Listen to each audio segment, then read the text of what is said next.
Καλημέρα σας κυρίες και κύριοι. Ελπίζω ότι έχετε κοιμηθεί καλά και έχετε ξεκουραστεί.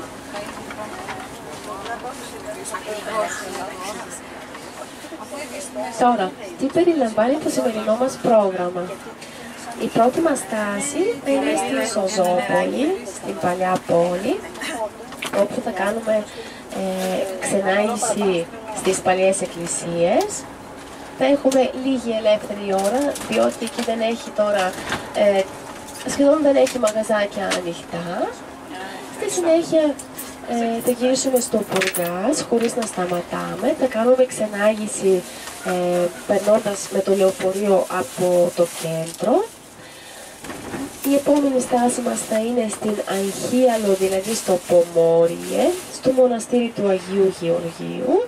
Εκεί θα πάμε να ανάψουμε από ένα κεράκι και θα σας πω την ιστορία. Μετά από αυτό θα πάμε στην παλιά πόλη της Μεσημβρίας. Εκεί θα έχουμε ελεύθερη ώρα. Και το απόγευμα θα γυρίσετε στο Μπουργκάς και θα κάνετε ό,τι θέλετε. Από όσο κατάλαβα, πολλοί από εσάς θέλουν να πάνε για ψώνια.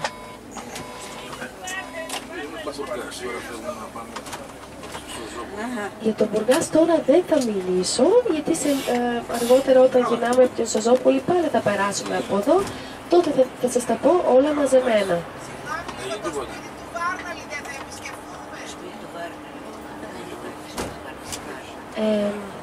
Με συγχωρείτε, αλλά το σπίτι του Βάρα, την οποία μπορείτε να δείτε σε πολλά σημεία στην παλιά πόλη και στην καινούρια, αλλά εμείς θα πάμε μόνο στα παλιά. Υπάρχουν και κάποιες σημαίες με άγγελ που είναι το σύμβολο της πόλης, όπως είπα.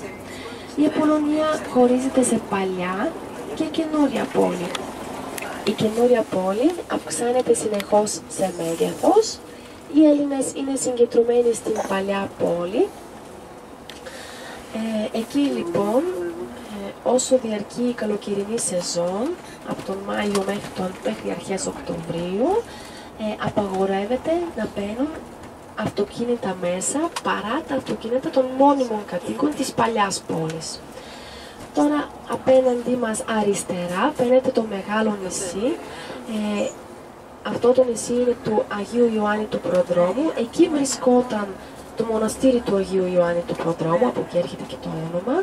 Και στα δεξιά του, σε λίγο θα φανεί καλύτερα, έχει και ένα μικρό νησί όπου βρισκόταν το μοναστήρι των Αγίων Κύρικα και Ιουλίτη.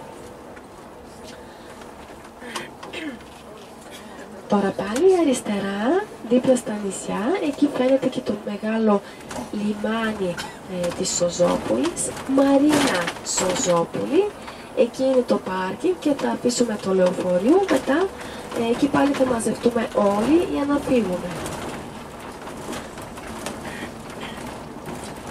Οι μόνιμοι κάτοικοι της παλιάς πόλης είναι 2.000 σχεδόν 600 άτομα, αλλά μιλάμε εδώ, έχουμε και πολλούς ανάμεικτους γάμους, έτσι, όπως ανέφερα πριν λίγο. Στην καινούρια πόλη και στην παλιά συνολικά οι μόνιμοι κάτοικοι είναι 14.800 άτομα και ο δήμαρχος της Σωζόπολης έχει ελληνικές ρίζες.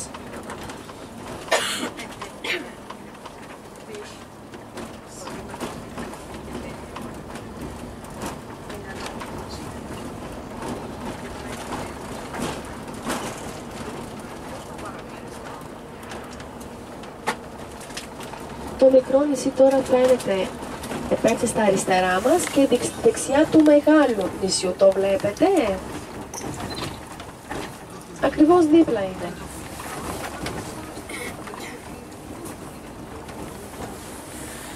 Λοιπόν, η παλιά πόλη της Σωζόπολης είναι χαριτωμένη, μικρή, πανέμορφη. Θα πάμε για περίπατο και ξενάγηση. Πάλι σας λέω, εάν έχει ανοιχτά μαγαζάκια θα είναι πολύ λίγα, εννοείται μπορείτε να ψωνίσετε, θα έχετε εκεί πέρα λίγη ώρα, αλλά πιο πολύ ερχόμαστε για να δούμε τις εκκλησίες και τους παλιούς δρόμους και τα σπίτια.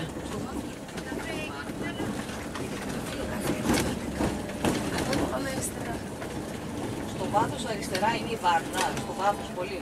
Όχι. Όχι, η Βάρνα είναι σε αντίθετη κατεύθυνση. Αριστερά λέει, πολύ πίσω. Λοιπόν, σε αυτό το σημείο στρίβουμε αριστερά για να πάμε στην παλιά πόλη. Από εδώ στα δεξιά μας ξεκινάει η καινούρια πόλη με τους